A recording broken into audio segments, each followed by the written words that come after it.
Weaver अस्सलाम वालेकुम। इस वक्त मेरे सामने जनाब एक मशहूर सपेरे मौजूद हूँ तो इन्हों को जनाब नाग मौजूद है और सपा का काम करते हैं तो इन्हों को जनाब मालूमात किन्ने ये काम कदों शुरू किया। अस्सलाम वालेकुम जी।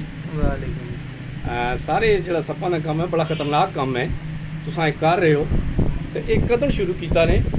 बस शुरू तो प्यो दादा ही यही करता है जी, सब तो ही काम। अच्छा अच्छा। तो हुण जनाब नाजरीन ज़रा सब जनाब ज़रा मुआयना कराओ। अच्छा ये तुम दस सकने हो भाई सपनी के किस्म है?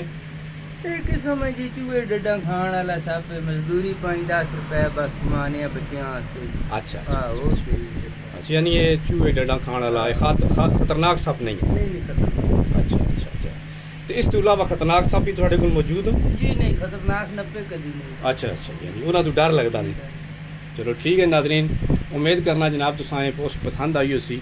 अगर पसंद आई है जनाब तो मेरे चैनल ने सब्सक्राइब करो और पोस्ट लाइक करो। बहुत मेहरबानी, शुक्रिया।